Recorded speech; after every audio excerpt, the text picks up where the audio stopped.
Hello everyone. Last lecture में हमने electromagnetic waves in case of vacuum किया था। उसमें हमने इंटेंसिटी की वैल्यू बताई थी, उसमें हमने पॉइंटिंग वेक्टर की वैल्यू बताई थी। तो जो इंटेंसिटी की वैल्यू बताई थी वो थी half epsilon naught C E naught square. और ऐसे ही हमने पॉइंटिंग वेक्टर की वैल्यू बताई थी 1/म्यू नॉट ई क्रॉस बी। ये हमने इन केस ऑफ वैक्यूम बताया था। फिर अगर हमारी इलेक्ट्रोमैग्नेटिक वेव किसी मैटर में ट्रेवल करती हैं तो इन केस ऑफ मैटर यही जो इंटेंसिटी है वो चेंज हो जाएगी। हाफ एप्सिलॉन एप्सिलॉन नॉट से एप्सिलॉन बन जाएगा, सी से वी बन जाएगा इंटू ई नॉट स्क्वायर। और यही हमारा जो पॉइंटिंग वेक्टर है वो बन जाएगा 1/म्यू ई क्रॉस बी। तो यहाँ पे क्या बता रहा है, ये था परमिटिविटी इन वैक्यूम, ये था परमिएबिलिटी वैक्यूम में। ये है हमारी परमिटिविटी इन द मैटर, ठीक है, या फिर परमिटिविटी ऑफ द मैटर। ऐसे ही ये परमिएबिलिटी ऑफ द मैटर है, ठीक है। तो ये मीडियम की परमिटिविटी है, ये मीडियम की परमिएबिलिटी है, ठीक है। तो ये सिर्फ ऐसे चेंज हो जाएगा। सी हमारा वेलोसिटी में चेंज हो जाएगा, ये है वेलोसिटी इन द मैटर। वो था velocity in vacuum which is speed of light of the electromagnetic wave. तो ये मैटर में उसकी जो वेलोसिटी है इलेक्ट्रोमैग्नेटिक वेव की वो कम हो जाती है। तो वी हमारा हमेशा सी से कम ही होगा, ठीक है। तो ये कुछ ऐसे चेंज करेंगे इन केस ऑफ मैटर। फिर हम करेंगे reflection and transmission eight normal incidence, ठीक है। Reflection reflection and transmission eight normal incidence मतलब क्या है इस चीज का। मान लो कि हमारे पास एक एक्स वाई प्लेन है, ठीक है। तो एक्स वाई प्लेन में ऐसे मान लेता हूँ,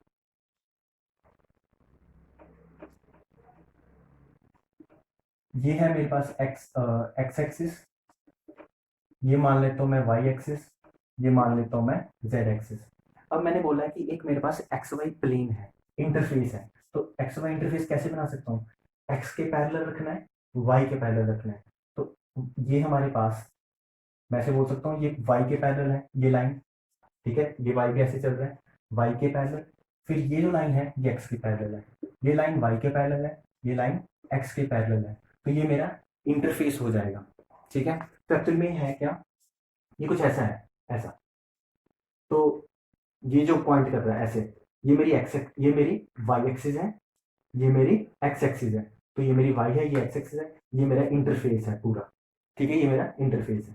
अब क्या हुआ, ये एक मीडियम वन है, ये एक मीडियम टू है, ठीक है। लेफ्ट साइड में मीडियम वन है, राइट साइड में मीडियम टू है, जिसका इंडेक्स ऑफ रिफ्रैक्शन इसका कुछ और होगा, इंडेक्स ऑफ रिफ्रैक्शन इसका कुछ और होगा। तो मान लेता हूँ कि यहाँ पे एक इलेक्ट्रोमैग्नेटिक वेव आई। तो मान लो इलेक्ट्रोमैग्नेटिक वेव आई, इंसिडेंट वेव। तो इलेक्ट्रिक फील्ड की उसकी वैल्यू होगी कोई ई आई, उसकी मैग्नेटिक फील्ड की कोई वैल्यू होगी बी आई, उसकी वेलोसिटी इस डायरेक्शन में है, जेड डायरेक्शन में वी वन, क्योंकि रीजन वन है इसलिए वी वन वेलोसिटी। तो ये वेव आई, इस पे स्ट्राइक करे। अब क्या होगा, रिफ्लेक्शन भी हो सकती है, ट्रांसमिशन भी हो सकती है, ठीक है। हमने दो रीजन्स, डिफरेंट रीजन्स माने हैं, लेकिन लीनियर मीडियम है, ये पॉइंट याद रखना है। ये दोनों रीजन्स लीनियर मीडियम है, ठीक है। दोनों मीडियम क्या है, लीनियर। अब ये इस पे स्ट्राइक करेगी इंटरफेस पे, जो इंटरफेस ऐसे था, ठीक है। तो ये वेव आई, इस पे स्ट्राइक करी, रिफ्लेक्ट भी कर सकती है, ट्रांसमिट भी कर सकती है। तो हमने उनकी वैल्यूज बतानी है। तो अगर ये रिफ्लेक्ट करती है, और मैंने बोला है कि नॉर्मल इंसिडेंस है, नॉर्मल का मतलब क्या है कि अगर ये हमारे पास प्लेन है, ये जो वेव जाएगी सीधा नॉर्मली इस प्लेन पे स्ट्राइक करेगी, ठीक है। नॉर्मली अगर ओब्लिक बोलता तो ऐसे स्ट्राइक करती, नॉर्मल बोल रहा हूँ तो स्ट्रेट ऐसे स्ट्राइक करेगी, ठीक है। तो जैसे ही इसने स्ट्राइक किया तो नॉर्मल इंसिडेंस के केस में जो इलेक्ट्रिक फील्ड की डायरेक्शन है, जब वो रिफ्लेक्ट करके वापस आएगी वो सेम रहती है। तो मतलब जब वो रिफ्लेक्ट, मान लो कि इस पे स्ट्राइक की उसके बाद वापस आ गई, तो रिफ्लेक्ट की, क्योंकि वापस आ रही है तो मतलब रिफ्लेक्टेड इलेक्ट्रिक फील्ड होगी वो, लेकिन डायरेक्शन सेम रहती है। तो ये डायरेक्शन होगी ई आर। वेलोसिटी पहले इधर जा रही थी, अब इलेक्ट्रोमैग्नेटिक वेव स्ट्राइक स्ट्राइक करने के बाद वापस आ रही है, मतलब अब डायरेक्शन इस तरफ की ओर होगी। तो वेलोसिटी इस डायरेक्शन की ओर होगी वी वन। अब मैग्नेटिक फील्ड की डायरेक्शन किस तरफ होगी, इलेक्ट्रिक फील्ड इस तरफ है, वेलोसिटी इस तरफ है, ठीक है। तो हमें पता है एस इज इक्वल टू 1/म्यू ई क्रॉस बी। तो ये डायरेक्शन है प्रोपेगेशन की डायरेक्शन, मतलब जिस डायरेक्शन में हमारी वेलोसिटी चल रही है, तो ये डायरेक्शन है प्रोपेगेशन की डायरेक्शन। तो हमें क्या करना है, राइट हैंड रूल लगाना है, ई क्रॉस बी से हम एस की तरफ जाएंगे, प्रोपेगेशन की तरफ जाएंगे। तो अगर मेरा ई इस तरफ है, और अगर मैं इसको ऐसे कर्ल करता हूँ तो ये डायरेक्शन मेरी प्रोपेगेशन की डायरेक्शन बताएगा। ठीक है, तो इसका मतलब क्या है, ये जो वाई एक्सिस मैंने बनाया था ये एक्चुअल में है क्या, ये इस पॉइंट से बाहर की ओर है, ये Y axis out of the board है। ठीक है, तो जब मैं ये चीज़ कर रहा हूँ, इसको ऐसे कर रहा हूँ इलेक्ट्रिक फील्ड की डायरेक्शन में, ये मैग्नेटिक फील्ड की डायरेक्शन, तो ये मेरी प्रोपेगेशन की डायरेक्शन। इसका मतलब मैग्नेटिक फील्ड की डायरेक्शन क्या होनी चाहिए, इस तरफ, क्योंकि अगर आप ऐसे करते हो, ये इलेक्ट्रिक फील्ड की डायरेक्शन है, ये अगर मैग्नेटिक फील्ड की डायरेक्शन हो गई तो वेलोसिटी की डायरेक्शन ये हो जाएगी, लेकिन रिफ्लेक्टेड का केस है, रिफ्लेक्टेड केस में वेलोसिटी ये होनी चाहिए, तो इसलिए magnetic field into the board है, तो out of the board Y cap है, तो इनटू द बोर्ड क्या होगा, माइनस वाई कैप। तो मैं बोल सकता हूँ ये डायरेक्शन कुछ ऐसे होगी, बी आर। अगर वो रिफ्लेक्ट, क्योंकि ये डायरेक्शन कौन सी होगी, माइनस ऑफ वाई कैप। ठीक है, इनटू द बोर्ड। उसके बाद रिफ्लेक्ट भी करेगी और ट्रांसमिट भी करेगी, तो अगर ट्रांसमिट भी करेगी तो हमारे पास ट्रांसमिट की जो डायरेक्शन होंगी वो सेम रहेंगी, ई टी, ठीक है, बी टी, ये सिर्फ ट्रांसमिटेड की वैल्यू है, ई टी बी टी, और वेलोसिटी हमारी इस डायरेक्शन में रहेगी, लेकिन रीजन 2 है इसलिए वेलोसिटी हमारी v2 बन जाएगी। तो सेम डायरेक्शन रहेंगी आफ्टर ट्रांसमिशन। ठीक है, अब इनको हमने वैल्यूज में लिखना है। वैल्यूज में कैसे लिखना है, सबसे पहले मैं लिखता हूँ इंसिडेंट की वैल्यू। ठीक है, यहां से स्टार्ट कर लेते हैं। ये हमारी इंसिडेंट थी, इंसिडेंट की वैल्यू है E I is equals to E naught I, ठीक है, E raise to power iota k1z minus omega T. इसका मतलब क्या है, ये रीजन 1 में है इसलिए मैंने k1 नाम दिया इसको। ठीक है, ई नोड आई ये हमारा एक्चुअल में कॉम्प्लेक्स एम्पलीट्यूड है, इसलिए इसे ई नोड आई बार नाम लिखा है। यहाँ पे बार इसलिए डाला है क्योंकि ये मेरा कॉम्प्लेक्स एम्पलीट्यूड है। इसी तरह से बी आई की वैल्यू होगी कुछ, बी आई वैक्टर की वैल्यू होगी कुछ, तो बी आई वैक्टर की वैल्यू होगी B naught I E raised power iota k1z minus omega T. क्यों, क्योंकि हमारी वेव तो z डायरेक्शन में चल रही है। ठीक है, इंसिडेंट वेव, इसलिए ये चीज k1z आ गया। अब इस बी नोड आई को मैं in terms of electric field भी लिख सकता हूँ, जैसे मैंने वैक्यूम में बोला था कि B naught is equal to E naught by C. तो इसी हिसाब से मैं हूँ कहाँ, मीडियम में, तो ये जो मेरा सी है मीडियम में, वो वेलोसिटी की टर्म में चेंज हो जाता है। ठीक है, तो इसको मैं चेंज कर सकता हूँ बी नोड आई को, इसको इसकी टर्म में लिख सकता हूँ E naught I divide bye, यहाँ पे वेलोसिटी v1 चल रही है तो यहाँ पे वेलोसिटी v1 आ जाएगी। तो ये मेरी इंसिडेंट की डायरेक्शन हो गई। ठीक है, ये डायरेक्शन क्या थी, आई कैप एक्स, आई कैप डायरेक्शन थी। ये डायरेक्शन क्या है, जे कैप की डायरेक्शन, तो ये जे कैप की डायरेक्शन होगी। ऐसे ही हमारे पास reflected electric and reflected magnetic field आएगी, तो ई आर रिफ्लेक्टेड हमारे पास बनेगा E naught R E raise to power iota minus of k1z minus omega T, लेकिन डायरेक्शन हमारी आई कैप है। अब माइनस ऑफ k1z क्यों लिया, क्योंकि पहले मेरी जो डायरेक्शन थी वो z थी, ये वाली पॉजिटिव z थी। अब मैं रिफ्लेक्ट करके माइनस के z की तरफ जा रहा हूँ, रिफ्लेक्ट करके यहाँ से माइनस के z की तरफ जा रहा हूँ, इसलिए माइनस ऑफ k1z। ऐसे ही मैं लिख सकता हूँ बी आर की वैल्यू, तो बी आर की वैल्यू क्या होगी, B naught of R E raised power iota, क्योंकि ये भी रिफ्लेक्टेड है, ये भी माइनस के साइड की तरफ जा रहा है, minus of k1z minus omega t. अब यहाँ पे भी मैंने माइनस का k1 माइनस लिया क्योंकि मेरा माइनस z की तरफ जा रहा है। ठीक है, लेकिन ये जो मैग्नेटिक फील्ड है मेरी, ये जो थी वो प्लस जे कैप की तरफ थी, लेकिन ये वाली जो है वो माइनस जे कैप की तरफ है, यहाँ पे माइनस का जे कैप आएगा। ठीक है, E naught of R, sorry B naught of R, इसको मैं इसकी टर्म में लिख सकता हूँ, ई नोड की टर्म में, तो मैं लिख सकता हूँ E naught of R divide by v1, क्योंकि रीजन 1 में ही है मेरी रिफ्लेक्टेड भी, इसलिए वेलोसिटी भी 1 रीजन की आएगा। ये हो गया। ठीक है, एक चीज और रह गई ट्रांसमिट के लिए। ट्रांसमिट के लिए मेरी इलेक्ट्रिक फील्ड की वैल्यू क्या होगी, ई टी, तो ट्रांसमिट के लिए हो जाएगी ई नोड ऑफ टी, ठीक है, कॉम्प्लेक्स आएगा, into E raise to power, जैसे यहाँ पे ट्रांसमिट हो गया तो रीजन 2 है, मैं लिखूंगा iota k2z minus omega t. ठीक है, लेकिन इसकी डायरेक्शन क्या होगी, इसकी डायरेक्शन क्या है, आई कैप, तो इसकी डायरेक्शन रहेगी आई कैप। ऐसे ही बी टी की value, B T is equals to B naught of T E raised power iota, region 2 है इसलिए k2z माइनस ओमेगा टी, और ये कौन सा है डायरेक्शन, जे कैप डायरेक्शन, बाहर की ओर, out of the board, J cap. इस डी नोट को मैं in terms of E naught लिख सकता हूँ, तो ये बनेगा E naught of T divide by velocity. लेकिन अब मैं रीजन 2 की बात करता हूँ, रीजन 2 में वेलोसिटी है v2, मेरे को यहाँ पे v2 डालना पड़ेगा। तो सबसे पहला जो काम है, कभी कभी ये चीजें भी पूछ लेते हैं कि वैल्यूज पूछ लेते हैं, तो आपको पता होना चाहिए क्या होगा। रिफ्लेक्ट करने के बाद इलेक्ट्रिक फील्ड की जो डायरेक्शन है at for the case of normal incidence, वो सेम रहेगी रिफ्लेक्टेड की जो डायरेक्शन है, और वैसे ही ट्रांसमिशन की जो डायरेक्शन है इलेक्ट्रिक फील्ड की, वो भी सेम रहेगी आई कैप। तो ये सारी वैल्यूज आपको याद रखनी है, पता होनी चाहिए। फिर आगे काम करते हैं। अब z इक्वल टू 0 हमारा इंटरफेस है, ये एक्चुअल में ये जो इंटरफेस है ये ऐसे है, ठीक है, ये ऐसे इंटरफेस है। तो यहाँ पे स्ट्राइक किया, तो z इक्वल टू 0 मेरा क्या है, इंटरफेस है।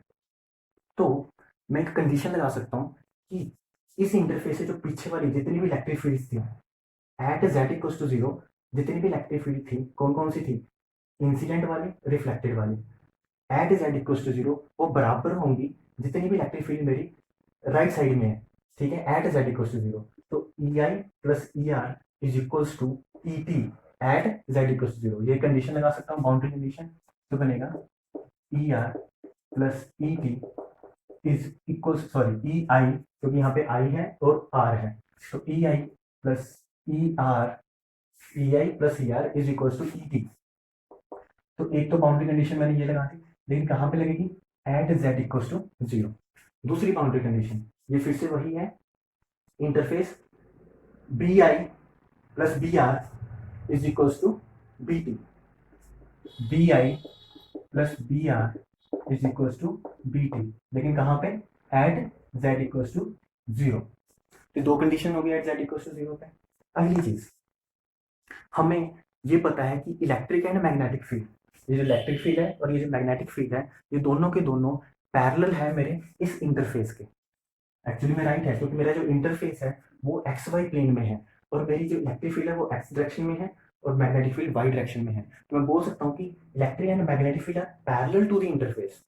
इसका मतलब जो मेरे को बाउंड्री कंडीशंस लगानी है इलेक्ट्रिक एंड मैग्नेटिक फील्ड की, वो पैरेलल वाली लगानी है, और वो बाउंड्री कंडीशन हम कर चुके हैं, ठीक है। अब इनको याद रखना है, इनका मैं सीधा यूज करूंगा। तो हमें पता है इलेक्ट्रोस्टैटिक्स में हमने कंडीशंस लगाई थी कि E1 parallel is equal to E2 parallel. इसका मतलब है रीजन 1 में जितनी पैरेलल की इलेक्ट्रिक फील्ड थी वो बराबर है रीजन 2 की जितनी भी पैरेलल में इलेक्ट्रिक फील्ड है, ठीक है। तो इसका मतलब मैं इसका यूज करूंगा, ये रीजन 1 में थी, ये रीजन 2 में है। दूसरी चीज मैग्नेटिक फील्ड, क्योंकि यहाँ पे मेरे को पता है मैग्नेटिक फील्ड भी पैरेलल है टू द इंटरफेस, तो मेरे को मैग्नेटोस्टैटिक्स का वो केस याद करना है जहाँ पे मैग्नेटिक फील्ड की पैरेलल कंडीशन थी। वो कौन सी थी, 1/μ1 b1 parallel minus 1/μ2 b2 parallel is equal to K F cross N, ठीक है। अब एक्चुअल में ये जो इंटरफेस है, हमने ये नहीं बोला कि यहाँ पे हमारे पास जो इंटरफेस में के एफ है, ठीक है, सरफेस जो करंट है हमारा सरफेस फ्री करंट, वो हमारा क्या है, 0 है, ठीक है। वहां पे हमने कोई करंट की वैल्यू नहीं बोली, तो इसलिए ये 0 है। स्ट्रक्चर में मैं क्या लिख सकता हूँ, इसको 0 को मतलब इस चीज को राइट साइड में ले गए तो ये यहाँ पे आ जाएगा, क्योंकि के एफ यहाँ पे 0 है, हमने कोई भी के एफ करंट नहीं बोला यहाँ पे। तो हमारे पास ये दो बाउंड्री कंडीशन आएगी पैरेलल के केस में, क्योंकि हमें पता है electric and magnetic field are parallel to the interface.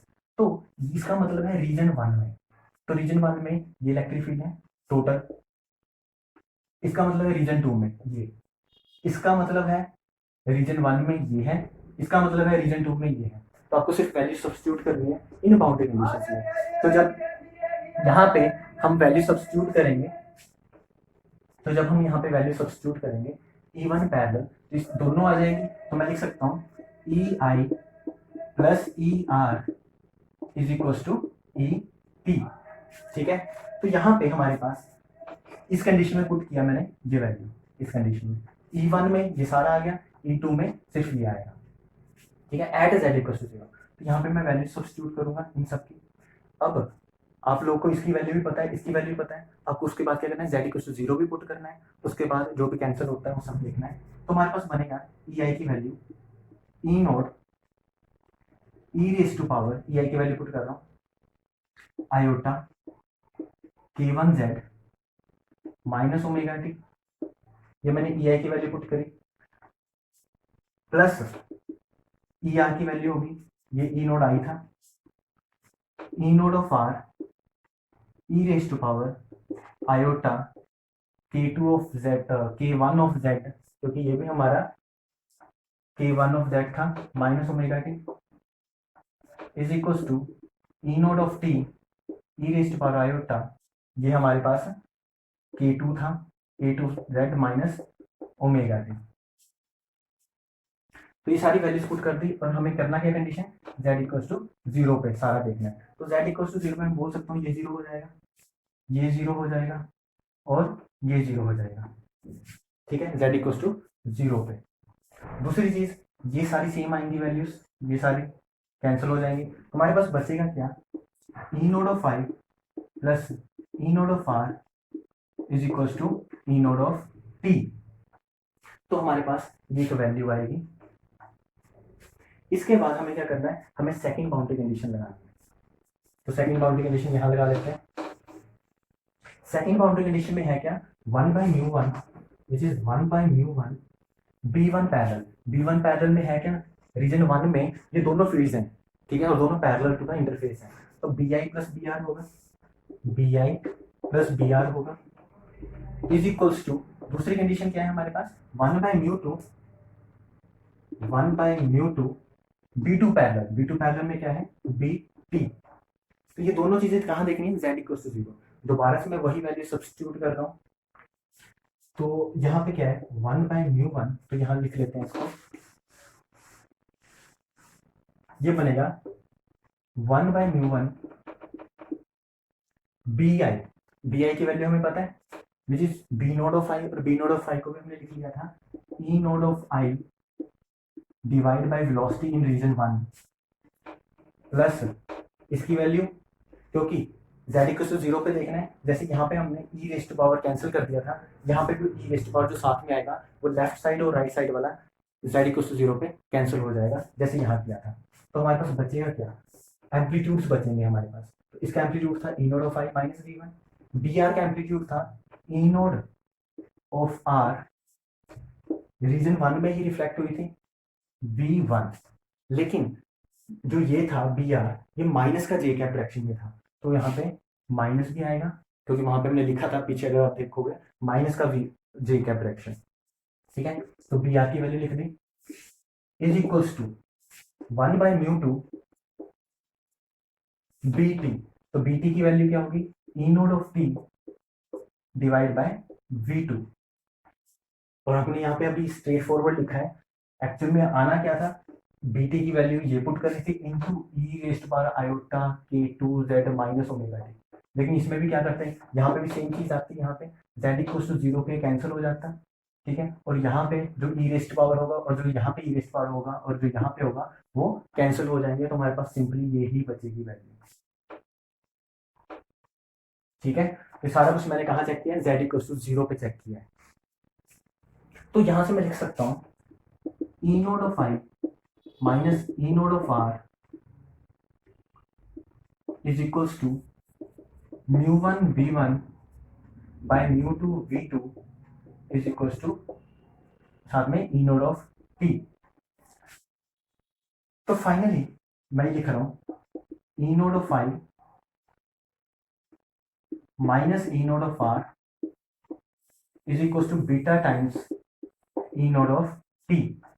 मैंने बीटा किसको लिखा है, इस वैल्यू को, तो beta here is μ1 v1 by μ2 v2। तो हमारे पास दो इक्वेशन बन चुकी हैं जो हमें बनानी थी, ये इक्वेशन 2 है और वो इक्वेशन 1 है, ठीक है।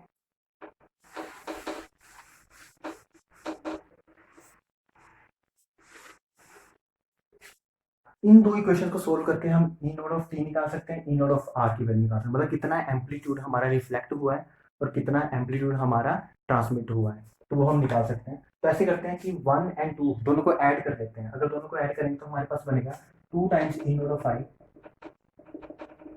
इज इक्वल्स टू, दोनों को ऐड किया है तो ये बनेगा 1 plus beta times E naught of T, ठीक है। तो यहाँ से मैं ई नोड ऑफ टी निकाल सकता हूँ, which is 2/1 plus beta E naught of आई।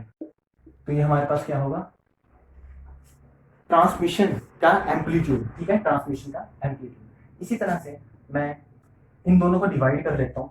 अगर मैं दोनों को डिवाइड कर लूँ तो क्या बनेगा, कुछ ही कर लो, डिवाइड कर लो, जैसे भी आसान लगता है,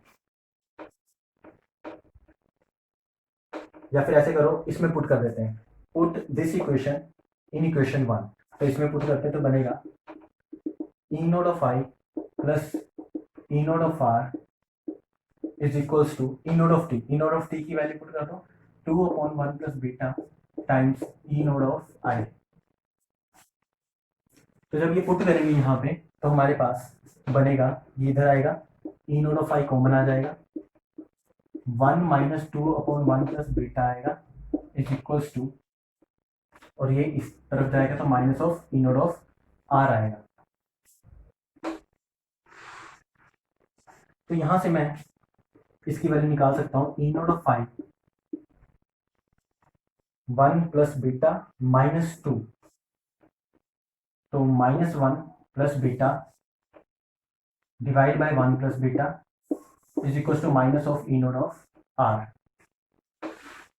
तो यहां से मैं ई नोड ऑफ आर की वैल्यू बोल सकता हूँ, E naught of R is equals to, minus अंदर जाएगा तो बनेगा 1 माइनस बीटा, तो ये बनेगा E naught of R is equals to 1 minus beta upon 1 plus beta times E naught of आई।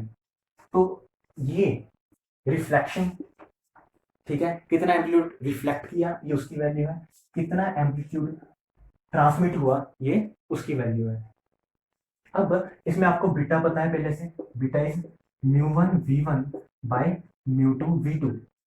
दूसरी चीज जो आपको याद रखनी है, मैक्सिमम केसेस के लिए जो μ1 और μ2 ये 1 हो जाएगा, मतलब ये कैंसिल हो जाएंगे, 1 हो जाएगा मैक्सिमम, फॉर मैक्सिमम केसेस। तो अगर μ1 इज इक्वल टू μ2 है, रीजन 1 और 2 का सेम है, ठीक है, तो उस केस में कैंसिल हो जाएगा। तो अगर ये होता है तो हम लिख सकते हैं beta is equal to v1 by v2। इसी v1 और v2 को हम in terms of refractive index लिख सकते हैं। कैसे लिख सकते हैं, क्योंकि हमें पता है b is equal to C by N होता है। अगर b is equal to C by N होता है तो यहाँ पे मैं लिख सकता हूँ बीटा इज इक्वल टू, यहाँ पुट करोगे तो ये n2 बनेगा, क्योंकि सी बाय एन पुट करना है दोनों को। तो v1 को मैं पुट कर सकता हूँ सी बाय n1, v2 को पुट कर सकता हूँ सी बाय n2, तो ये बनेगा n2 बाय n1। ठीक है, तो ये पूरा करवाने का मकसद यही था। कभी कभी अगर आपको क्वेश्चन में म्यू दे दिया तो आपको पता होना चाहिए कि कैसे ये डिपेंड करता है, ठीक है, म्यू पे। तो बीटा को मैं ये लिख सकता हूँ for this case n2 by n1। तो यहाँ पे हम पुट करते हैं values, E naught of T हमारा क्या बन जाएगा, अगर हम यहाँ पे पुट करें ये बनेगा E naught of T is equals to 2/1 plus beta की वैल्यू है n2 by n1, n2 by n1 divide by E naught of I. ये सारे कॉम्प्लेक्स हैं, ठीक है। तो यहां से मैं लिख सकता हूं E naught of T by E naught of I is equals to 2n1 divide by n1 plus n2। तो ये हमारी एम्पलीट्यूड की वैल्यूज हो जाएंगी। इसी तरह से बीटा की वैल्यू यहाँ पे n2 बाय n1 यहाँ पे पुट करोगे, ठीक है, तो ये हमारे पास ई नोड ऑफ आर बनेगा इज इक्वल्स टू, पुट करके देखो n2 by n1, n2 by n1, तो बनेगा n1 minus n2 divide by n1 plus n2। इस पे मोड लगा देना, ठीक है, साथ में ई नोड ऑफ आई। तो ये आपकी रिफ्लेक्शन एम्पलीट्यूड की वैल्यू होगी, या आपकी ट्रांसमिशन एम्पलीट्यूड की वैल्यू होगी। तो अगर मैं अब मैग्नीट्यूड में बात कर रहा हूँ और फेज की बात नहीं कर रहा, क्योंकि जब मैंने इसको बोला कि कॉम्प्लेक्स है तो मैं एक फेज इंक्लूड करना चाहता था, लेकिन अगर मैं फेज की बात नहीं कर रहा तो इसको मैं सिंपली एम्पलीट्यूड बोल सकता हूँ, note a complex amplitude, real amplitude. अगर मैं रियल वैल्यूज की बात करूँ तो रियल एम्पलीट्यूड हो जाएगा हमारा, ठीक है, ये इसकी वैल्यूज होंगी। तो ये बहुत ही इंपॉर्टेंट चीज है, ये एम्पलीट्यूड्स बता रहा है, ठीक है, कितना ट्रांसमिट हुआ, कितना रिफ्लेक्ट हुआ। फिर उसके बाद एक आता है रिफ्लेक्शन कोफिशिएंट, फिर आता है ट्रांसमिशन कोफिशिएंट। ये विदाउट फैन है इसलिए मैं ज़्यादा बहुत बार ऐसे कर रहा हूँ। तो फैन चलाएंगे तो आवाज़ नहीं आएगी, ठीक है।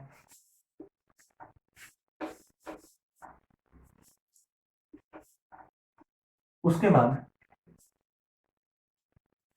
रिफ्लेक्शन एंड ट्रांसमिशन कोफिशिएंट, तो वो निकालने के लिए हमें क्या करना है, रिफ्लेक्शन कोफिशिएंट एक्चुअली में होता क्या है, एम्पलीट्यूड का स्केयर, ठीक है।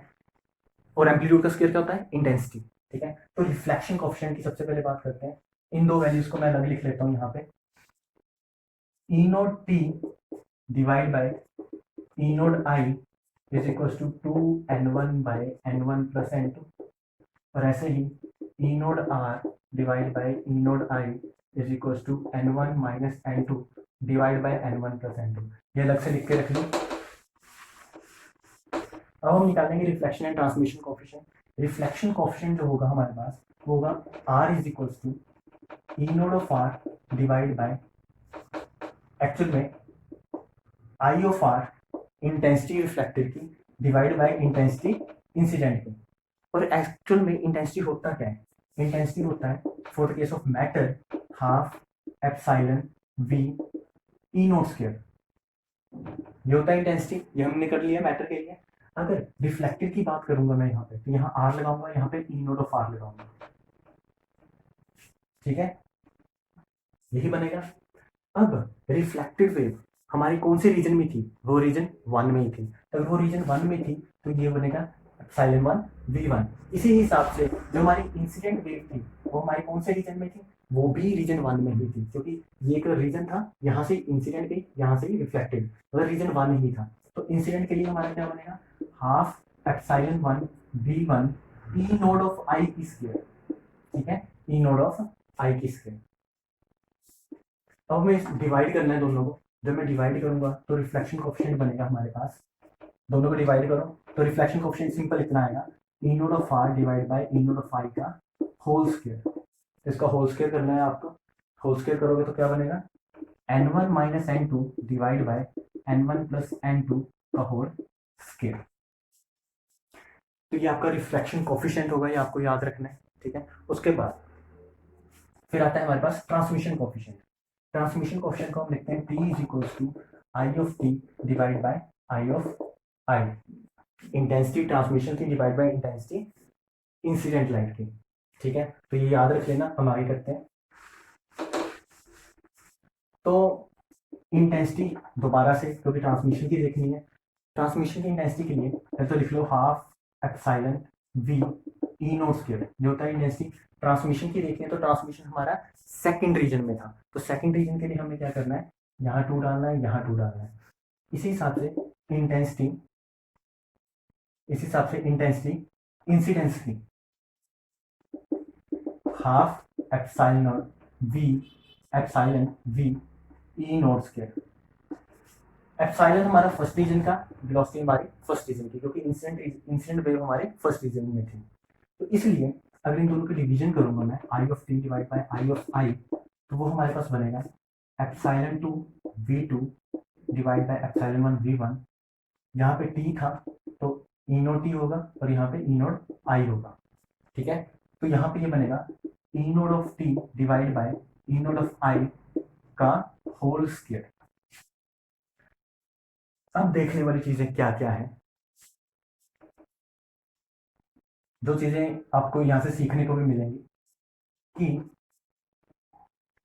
हमने बोला था V2 by V1 is equal to C by N2, ये था V2 की वैल्यू, V1 की वैल्यू C बाई N1, तो बना था N1 बाई N2, यहाँ लिख सकता हूँ। इसी तरह से इस वैल्यू को, क्योंकि जो N होता है वो एक्चुअली होता है square root of epsilon, square root of permittivity, ठीक है। तो यहाँ से मैं बोल सकता हूँ कि epsilon is directly proportional to N square, ठीक है, यहाँ से सिंपली मैं बोल सकता हूँ। तो यहाँ से मैं क्या बोल सकता हूँ, एप्सिलॉन टू की वैल्यू को n2 स्क्वायर, एप्सिलॉन वन की वैल्यू को n1 स्क्वायर, v2 की वैल्यू, v2 बाई v1 की वैल्यू को n1 by n2, E naught T by E naught I. तो E naught T by E naught I की value हमारी हो जाएगी 2 times n1 by n1 plus n2 का square, का स्क्वायर, ठीक है। इसको सोल्व करेंगे, तो इसको जब सोल्व करेंगे तो ये हमारे पास वैल्यू का देगा 4, जैसे ये कैंसिल हो गया, ये कैंसिल हो गया, ठीक है, तो बनेगा n2 4n1 square divide by n1 plus n2 का होल स्क्वायर, तो n1 से n1 कैंसिल हो जाएगा। तो फाइनली जो इसको क्या बोलते हैं, transmission coefficient IT by II। तो ट्रांसमिशन कोएफिशिएंट की वैल्यू क्या आएगी, 4n1n2 divide by n1 plus n2 की होल स्क्वायर। तो आपको ये दोनों चीजें याद रखनी है, जब हमने रिफ्लेक्शन कोएफिशिएंट की वैल्यू निकाली, जब हमने ट्रांसमिशन कोएफिशिएंट की वैल्यू निकाली। तो कभी रिफ्लेक्शन एंड ट्रांसमिशन कोएफिशिएंट पूछ लेता है, कभी हमें एम्पलीट्यूड की वैल्यू पूछ लेता है, तो हमने एम्पलीट्यूड भी निकाला है, रिफ्लेक्शन एंड ट्रांसमिशन कोएफिशिएंट भी निकाला है। फिर आता है हमारे पास reflection and transmission coefficients at oblique incidence, ठीक है। पहले हमने क्या किया था, हमारे पास एक प्लेन था, हमने नॉर्मली वेव को यहाँ पे फॉल करवाया था इस प्लेन पे। अब क्या होगा, किसी एंगल पे ऑब्लिक इंसिडेंस, मतलब कुछ ऐसे आएगी वेव, ऐसे स्ट्राइक करेगी ऐसे जाएगी, या फिर ऐसे स्ट्राइक करेगी ऐसे जाएगी किसी एंगल पे। तो हमारे पास दोबारा से प्लेन ऐसा ही है, तो मैं प्लेन को बना लेता हूँ ऐसा। अब मान लो कि इसका नॉर्मल है, ठीक है, हमारी वेव आई कुछ ऐसे स्ट्राइक की और ऐसे रिफ्लेक्ट कर गई और यहाँ से ट्रांसमिट कर गई। तो इसको मैं नाम दे रहा हूँ KI इंसिडेंट, इसको नाम दे रहा हूँ KR, और इसको नाम दे रहा हूँ मैं K ट्रांसमिट, ठीक है। तो यहाँ पे जो नॉर्मल के साथ एंगल बनाया इंसिडेंस ने, वो थीटा आई था, और जो इसने नॉर्मल के साथ एंगल बनाया ट्रांसमिशन ने, ठीक है, ट्रांसमिटेड वेव ने, वो थीटा टी था। इसके लिए आपको सिंपल एम्पलीट्यूड्स की वैल्यू और रिफ्लेक्शन कोएफिशिएंट और ट्रांसमिशन कोएफिशिएंट की वैल्यू याद रखनी है, ठीक है। ड्राइव करने का मेथड सेम वही है, लेकिन हम यहाँ पे सीधी वैल्यूज निकालेंगे, रिजल्ट्स को याद रखेंगे। जो इसमें एम्पलीट्यूड की वैल्यू होगी ई नोड ऑफ आर, वो होगी जैसे हमने उसमें किया था alpha minus beta by alpha plus beta into E naught of I. इसको याद रखना है आपने, अल्फा बीटा में बताता हूँ क्या होता है। दूसरी चीज आपने याद रखनी है ई नोड टी, उसकी वैल्यू होती है हमारे पास 2 upon alpha plus beta into E naught of I. ये है हमारे एम्पलीट्यूड्स की वैल्यू। फिर आता है reflection coefficient and transmission coefficient. तो reflection coefficient which is R divide by I of I, intensity of reflected by intensity of incident is equals to, इसका square कर दो simply, alpha minus beta divide bye alpha plus beta का whole square, ये आपका reflection coefficient होगा। इसी तरह से जब आपका ट्रांसमिशन कोएफिशिएंट होगा आई टी डिवाइड बाय आई आई, उसकी वैल्यू क्या होगी, इस चीज का square 2 upon alpha plus beta का स्केयर, ठीक है, इस चीज का स्केयर इंटू अल्फा बीटा। ये वैल्यूज आपको रिजल्ट ऐसे के ऐसे ही याद रखने हैं। अब जो इसमें अल्फा है उसकी वैल्यू है cos of theta T divide by cos of theta I.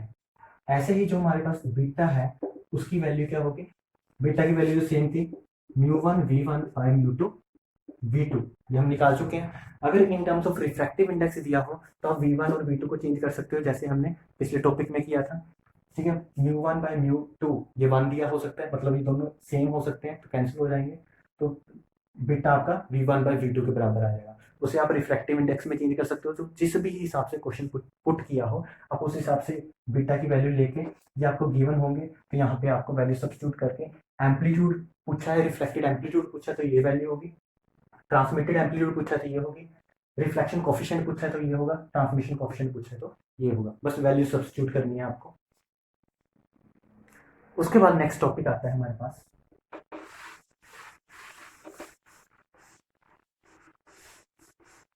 Next topic है EM waves in conducting medium, ठीक है। EM waves in conducting medium है तो ये मीडियम ही, कोई मैटर ही, ठीक है। तो मैटर के लिए हमने मैक्सवेल इक्वेशंस निकाली थी, क्या क्या थी वो, मैटर के लिए मैक्सवेल इक्वेशंस थी del dot D is equal to rho F, ठीक है, del dot D is equal to rho F. दूसरी वैल्यू क्या निकाली थी हमने, del cross E is equal to minus curly B by curly T, del dot B is equal to 0। ये हमारे matter के केस में मैक्सवेल इक्वेशंस थी। डेल क्रॉस बी या फिर डेल क्रॉस एच की फॉर्म में निकाला था हमने, जे एफ प्लस करली डी बाय करली टी। तो ये वैल्यूज थी हमारी इन केस ऑफ मैटर। ठीक है, इसी में चेंज कर सकता हूं क्योंकि एच क्या होता है, 1/μ टाइम्स डी। तो म्यू हमारा इधर चले जाएगा, तो इसको मैं ऐसे लिख सकता था, mu G F into mu करली डी बाय करली डी, चेंज लाना हो तो। अब for the case of conducting medium मैं ये इक्वेशन ऑफ कॉन्टिन्यूटी सबसे पहले यूज करूंगा। ठीक है, उससे भी पहले जो जे एफ है यहाँ पे, उसको मैं लिख सकता हूँ सिग्मा टाइम्स ई, ओम्स लॉ। ठीक है, सिग्मा टाइम्स ई। और यहाँ पे चलो पहले हम यही देख लेते हैं, सिग्मा टाइम्स ई चेंज कर सकता हूँ मैं इसको। अब अगर मैं इक्वेशन ऑफ कॉन्टिन्यूटी लगाऊं, del dot J is equal to minus of curly by curly T. यहाँ पे इक्वेशन ऑफ कॉन्टिन्यूटी कुछ ऐसी होगी। ठीक है, तो इक्वेशन ऑफ कॉन्टिन्यूटी में जे एफ की वैल्यू पुट कर दो, तो ये बनेगा sigma del dot E is equal to minus of curly F by rho F by curly T. Del dot E की वैल्यू क्या है हमारे पास, अगर यहां से मैं डेल डॉट ई की वैल्यू निकालूं तो मैं लिख सकता हूं, क्योंकि डी को क्या लिखते हैं, एप्सिलॉन ई। ठीक है, तो मैं यहां लिख सकता हूं epsilon times del dot E is equal to rho F. तो del dot E is equal to rho F divide by epsilon. यहाँ पे मैं एप्सिलॉन नोड नहीं लिख रहा है, म्यू नोड नहीं लिख रहा, क्यों, क्योंकि ये मेरा मैटर है। ठीक है, तो मैटर केस में इसकी कोई परमिटिविटी हो सकती है। तो डेल डॉट ई की वैल्यू यहाँ से सब्स्टिट्यूट करो तो बनेगा sigma times rho of F divide by epsilon is equal to minus of curly rho of F divide by curly T. जब इस चीज को आप सोल्व करोगे, सोल्व कैसे करना है, इसको कर सकता हूं मैं, curly rho F by rho F is equals to, ठीक है, curly rho F by rho F is equals to minus of sigma by epsilon D two. ठीक है, अरेंज किया है इसको बस यहाँ पे, इसकी इंटीग्रेशन कर दो, इसकी इंटीग्रेशन रो नोट से लेके रो एफ तक कर देते हैं। ठीक है, तो अगर इसकी इंटीग्रेशन करेंगे तो बनेगा नेचुरल लॉग रो, ठीक है, कहाँ से कहाँ, रो नोट से लेके रो एफ तक is equal to minus of, इसकी भी इंटीग्रेशन करनी है 0 से टी इंटू टी। तो मैं इसको सिंपली लिख सकता हूँ natural log rho F minus natural log rho naught, ठीक है, is equals to minus of sigma T by epsilon. इसको सोल्व करेंगे, natural log A minus natural log B क्या होता है, natural log A upon B. इसको मैं ये लिख सकता हूँ। ठीक है, तो ये मेरा इसके बराबर हो गया।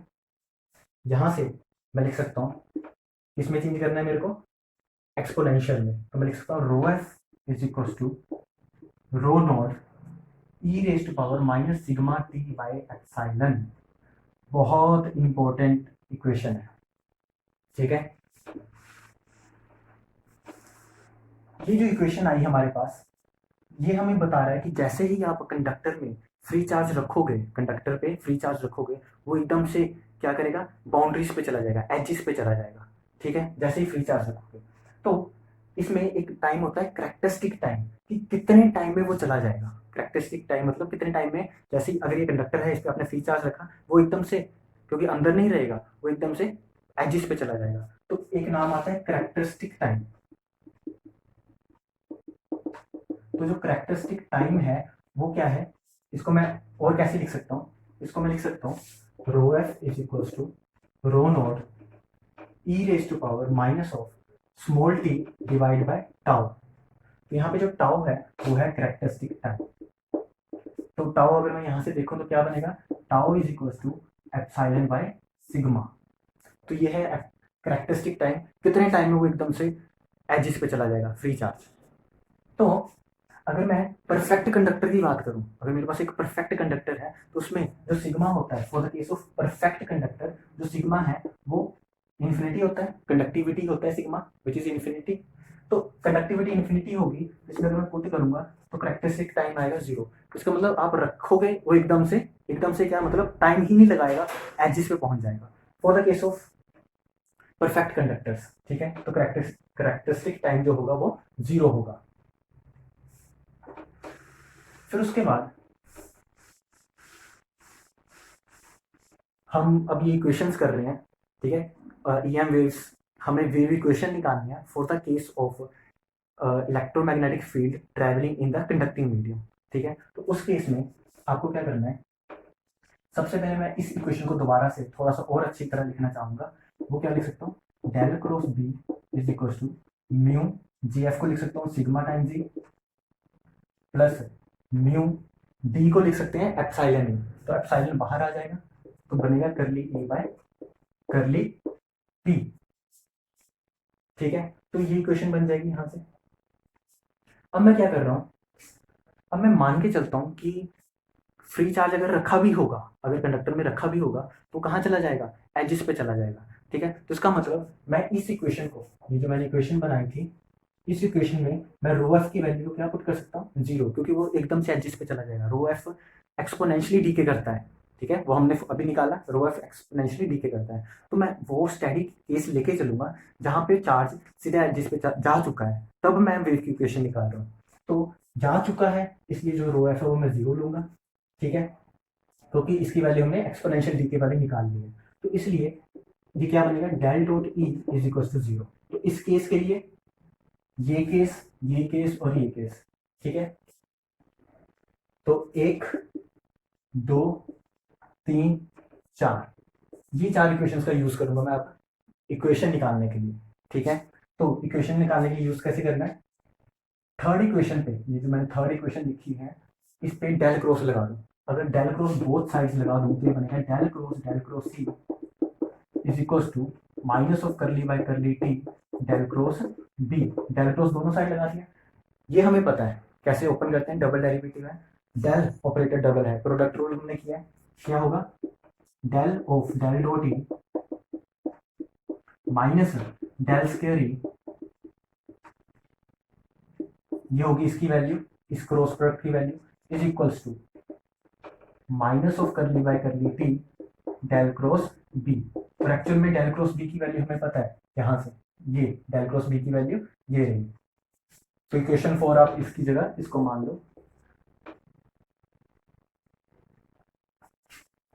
डेल डॉट ई जीरो है यहां से, क्योंकि हमने मान के चल रहे हैं एक्सपोनेंशियल डीके है, एकदम से डीके कर जाएगा, यहां से माइनस कैंसिल होगा, तो बनेगा हमारे पास del square E is equals to curly by curly T del cross B की वैल्यू पुट कर दो, which is mu sigma E plus mu epsilon curly E by curly t. तो फाइनली आपकी जो इक्वेशन बनेगी, वो इक्वेशन बनेगी del square E is equals to, इसको इसके साथ करेंगे तो mu sigma curly E by curly t plus mu epsilon curly square E by curly T square. तो ये जो इक्वेशन है ये हमारी वेव इक्वेशन है for the case of conducting media, ठीक है, ये हमारी वेव इक्वेशन है। इसी तरह से आप अगर, जो मैंने एक सिंपल सी इक्वेशन बनाई थी, इसको डी को ई में चेंज करके, जे को ई में चेंज करके, उस इक्वेशन पे अगर मैं दोबारा से ऐसे इसी इक्वेशन पे बोल लो डेल क्रॉस दोबारा से लगाऊंगा लेफ्ट एंड राइट साइड, तो हमारे पास एक और इक्वेशन बनेगी इन टर्म्स ऑफ बी। तो सिंपली क्या होगा, ई हमारा बी में चेंज हो जाएगा, बाकी टर्म्स आप देखोगे बना के तो सेम ही बनेंगे।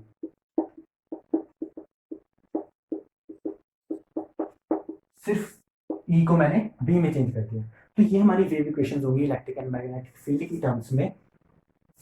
अब हमें क्या करना है, तो मैं सिर्फ इसी वेव इक्वेशन का इस्तेमाल करूंगा, दूसरी वाले को भी रहने देता हूँ, सिर्फ एक वेव इक्वेशन का इस्तेमाल कर रहा हूँ। अब मैं एक इसका सोल्यूशन लेता हूँ वेव इक्वेशन का, अगर इक्वेशन है तो सोल्यूशन होगा कोई, इसका मैं सोल्यूशन मान के चलता हूँ कि E factor is equals to E naught, ठीक है, ये कॉम्प्लेक्स एम्पलीट्यूड है, E raise to power iota k. अब यहाँ पे जो के है वो मैं कॉम्प्लेक्स ले रहा हूँ, जहाँ पे मैं बार डाल रहा हूँ वो कॉम्प्लेक्स बता रहा है, के हमारा कॉम्प्लेक्स है, तो के Z minus omega of T. मैं एक ऐसा इलेक्ट्रिक फील्ड ले रहा हूँ, ठीक है, जिसमें जो मेरा के है वो क्या है, कॉम्प्लेक्स है। जो हमने पीछे केस किए वो कॉम्प्लेक्स नहीं लिए थे, यहाँ पे हमने जो के है वो कॉम्प्लेक्स लिया है। तो जब मैं इस वैल्यू को इस वाली इक्वेशन में, इस इक्वेशन को 5 मान लो, इस इक्वेशन में सब्स्टिट्यूट करूंगा, तो ये काम आप लोग कर सकते हो, ठीक है। मैं थोड़ा सा स्टेट में बता रहा हूँ कैसे करना है। डेल स्क्वायर ई मतलब इस वाली चीज का आपको डेल स्क्वायर करना है। तो जब डेल स्क्वायर करेंगे तो करली बाय करली जेड स्क्वायर करेंगे, डेल स्क्वायर करेंगे तो करली बाय करली जेड स्क्वायर करेंगे, क्योंकि ये सिर्फ और सिर्फ जेड का फंक्शन है। ठीक है, तो जेड के हिसाब से अगर मैं 2 बार डेरिवेटिव करता हूँ, क्योंकि सिर्फ जेड का फंक्शन है, तो हमारे पास क्या बनेगा, ये बनेगा लेफ्ट साइड में बनेगा ई नोट बार, ये दोबारा से इसका 2 बार डेरिवेटिव करेंगे तो बनेगा, एक बार आयोटा के बाहर आएगा, दूसरी बार फिर डेरिवेटिव करेंगे क्योंकि एक बार करली बाय करली जेड करेंगे, दूसरी बार फिर करेंगे, फिर से आयोटा के बाहर आएगा, तो बनेगा हमारे पास आयोटा के की स्क्वायर। तो जब मैं डेल स्क्वायर इस पे लगाऊंगा तो आयोटा की स्क्वायर बाहर आएगा और ये दोबारा से ई बना देगा। ठीक है, इज इक्वल्स टू, अब यहां पे देखो म्यू सिग्मा करली बाय करली टी करना है आपको इसका, तो जब करली बाय करली टी करोगे इसका तो क्या करेंगे, करली बाय करली टी माइनस का आयोटा ओमेगा को बाहर निकाल देगा। ठीक है, जब इसका डेरिवेटिव करेंगे और बाकी टर्म सारी ऐसी की ऐसी बच जाएगी। ठीक है, तो क्या बाहर निकाला उसने, माइनस का आयोटा ओमेगा बाहर निकाला और सारी टर्म ऐसी की ऐसी बच गई, तो उसको मैं ई वेक्टर लिख सकता हूँ फिर से, प्लस म्यू एप्सिलॉन, अब इसका 2 बार टाइम के रिस्पेक्ट में डेरिवेटिव, मतलब इस चीज का 2 बार टाइम के रिस्पेक्ट में डेरिवेटिव, तो टाइम के रिस्पेक्ट में 2 बार करेंगे तो माइनस आयोटा ओमेगा आएगा, एक बार डेरिवेटिव करने पे बाहर आएगा, दूसरी बार करेंगे फिर से माइनस आयोटा ओमेगा बाहर आएगा, तो मैं लिख सकता हूँ माइनस आयोटा ओमेगा की स्क्वायर बाहर आएगा, और साथ में क्योंकि ये एक्सपोनेंशियल टर्म है, एक्सपोनेंशियल डेरिवेटिव करने के बाद भी सेम रहता है। ठीक है, तो इसलिए ई वेक्टर दोबारा से बना देगा, तो ये ई वेक्टर ये ई वेक्टर ये ई वेक्टर कैंसिल हो जाएगा। तो मैंने सिंपली क्या किया है, ये जो वैल्यू थी एक बार इसमें सब्स्टिट्यूट की, ये जो वैल्यू है एक बार इसमें सब्स्टिट्यूट की, ये जो वैल्यू है एक बार इसमें सब्स्टिट्यूट की, तो आपका यही आंसर आएगा। ठीक है, तो इसको सोल्व करेंगे तो बनेगा माइनस ऑफ के स्क्वायर इज इक्वल टू, इसको सोल्व करेंगे तो minus of iota mu sigma omega, minus minus plus हो जाएगा लेकिन आयोटा का स्क्वायर इज माइनस, तो minus of mu epsilon omega square. तो यहां से माइनस सारे कैंसिल हो जाएंगे, तो मैं लिख सकता हूँ कि k square which is complex actually, k square is equals to mu epsilon omega square plus iota mu sigma omega. तो आई होप ये चीज आप बड़ी जल्दी निकाल लोगे, बहुत जल्दी। ठीक है, जितनी बार आप सोल्व करोगे तो आपको समझ आ जाएगा। की स्क्वायर निकालने के बाद अब मैं चाहता हूँ जो मेरा की है एक्चुअल में किस किस का फंक्शन है, वो एक कॉम्प्लेक्स फंक्शन है। ठीक है, अगर ये कॉम्प्लेक्स फंक्शन है तो मैं इसको लिख सकता हूँ अल्फा प्लस आयोटा बीटा, क्योंकि के को मैंने बोला है कॉम्प्लेक्स फंक्शन है वो, तो इसलिए मैं लिख सकता हूँ iota plus alpha plus iota beta. अब मेरे को अल्फा और बीटा की वैल्यू निकालनी है, तो सिंपल देखने में पता चल रहा है, इसका स्क्वायर हटाऊंगा तो यहाँ रूट लगाऊंगा। अब आपको कंपेयर करना है उसी हिसाब से कि अल्फा की वैल्यू आ जाए बीटा की वैल्यू आ जाए, लेकिन जब आप इसे सोल्व करोगे तो थोड़ा सा मुश्किल हो जाएगी डेरिवेशन, मुश्किल मतलब सिर्फ सिंप्लीफिकेशन करनी थोड़ी लेंथी हो जाएगी। तो मैंने इसका एक वे निकालना है, ठीक है, वे, ताकि हमारा अल्फा बीटा जल्दी से आ जाए। ठीक है, तो अब वे देख लो, वैसे सोल्व हो जाएगा, इसका स्क्वायर करोगे alpha square plus minus beta square plus 2 iota alpha beta. ठीक है, तो वैसे भी सोल्व कर सकते हो आप।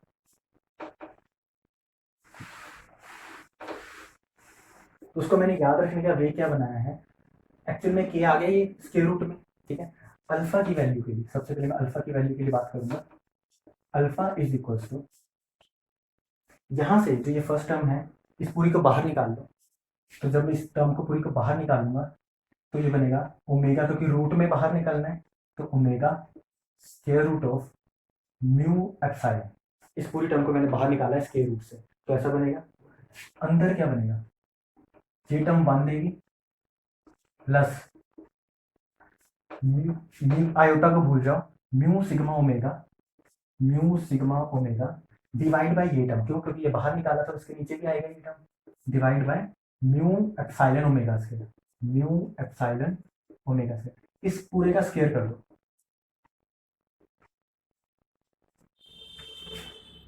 ठीक है, इसको रूट में रखना है क्योंकि एक्चुअल में रूट में ही था, साथ में अब जो चीज की है हमने यहाँ पे क्या करना है, प्लस ये आपको ऐड करना है, ठीक है, खुद से सोचना है, यहाँ से नहीं अब आएगा, क्योंकि एक्चुअल में टर्म्स याद रखना मुश्किल होता है। तो टर्म्स हमने याद रख ली, यहाँ से हमने ये पूरा बाहर निकाला और ये कुछ ऐसे बन गया, उसको स्केयर किया, ठीक है, +1, और ये टोटल रूट में जाएगा। तो एक बार मैं देख लेता हूँ ये विजिबल है कि नहीं। यस, ये एक्चुअली विजिबल है। तो ये चीज़ करनी है आपको, और साथ में यहाँ पे रूट लगाया, यहाँ पे भी 2 लगाना है। तो मैक्सिमम टाइम्स ऐसा होना चाहिए, होना ऐसा चाहिए कि आपको क्वेश्चन में गिवन हो ये अल्फा और बीटा की वैल्यू, और बाई चांस गिवन नहीं होती है तो आप ये टर्म तो बहुत जल्दी से निकाल लोगे, क्योंकि हमारे पास टाइम की भी कमी होती है वहाँ पे। तो ये टर्म तो जल्दी से निकाल लोगे। ये टर्म निकालने के बाद यहीं से सोचना है इस टर्म को बनाने के लिए, ठीक है। तो अगर यहीं से सोचोगे तो ज़्यादा ईजी लगेगा। तो डिवाइड बाई 2 खुद से लगाया, रूट यहाँ पे लगाया, और साथ में +1, ये होगी आपकी अल्फा की वैल्यू। तो इसको थोड़ा और सिंप्लीफाई करेंगे तो म्यू से म्यू कैंसिल हो जाएगा, एक ओमेगा से ये ओमेगा कैंसिल हो जाएगा, तो सिंपली ये बनेगा 1 + सिग्मा बाय एप्सिलॉन ओमेगा की स्क्वायर, रूट में, ठीक है। ऐसे ही जो बीटा होगा उसको कहीं से नहीं सोचना, अल्फा से सोचना है। ये टर्म वैसे की वैसे लिखनी है, म्यू एप्सिलॉन बाय 2। इस टर्म को ऐसे कैसे लिखना है, 1 + सिग्मा बाय एप्सिलॉन ओमेगा की स्क्वायर। यहाँ प्लस था, यहाँ माइनस आएगा, और यहाँ रूट, बस, और कोई डिफरेंस नहीं है। तो अल्फा और बीटा आपको ऐसे याद रखने हैं, ठीक है। यही अच्छा मेथड है, थोड़ा सा कुछ चीज़ याद रखनी है, बाकी निकल जाएगी के की वैल्यू से। उसके बाद एक नाम आता है स्किन डेप्थ, ठीक है, स्किन डेप्थ। स्किन डेप्थ होता क्या है, उसको हम डेल्टा ऐसे डिनोट करते हैं, वो होता है 1/बीटा एक्चुअली, 1/बीटा, तो स्किन डेप्थ हो जाएगा। तो अब क्या करना है, बीटा की वैल्यू सब्स्टिट्यूट करनी है, बस यहाँ पे ये वाली 1 में ये सारी वैल्यू आंसर आ जाएगा। लेकिन स्किन डेप्थ होता है कि जैसे मान लो कि ये मेरा कंडक्टर है, ठीक है, ये हमारी इलेक्ट्रोमैग्नेटिक वेव इसके सरफेस पे स्ट्राइक, मतलब जस्ट यहाँ आए, उसके बाद वो अंदर चलनी शुरू हो गई इलेक्ट्रोमैग्नेटिक वेव मीडियम में, कंडक्टिंग मीडियम में। तो जहाँ पे मेरी इलेक्ट्रोमैग्नेटिक वेव की वैल्यू, मान लो कि सरफेस पे कोई वैल्यू थी, तो उसके बाद जब वो ट्रैवल करना शुरू कर गई कंडक्टिंग मीडियम में, तो जब मेरी इलेक्ट्रोमैग्नेटिक वेव की value 1/e times then the surface हो गई, 1/e times then the surface हो गई, तब हमारे पास जो वैल्यू आती है वो स्किन डेप्थ होगी, ठीक है। पहले हमारी बाउंड्री पे गई, ठीक है, इस बाउंड्री पे कोई इलेक्ट्रोमैग्नेटिक वेव की वैल्यू होगी, ठीक है।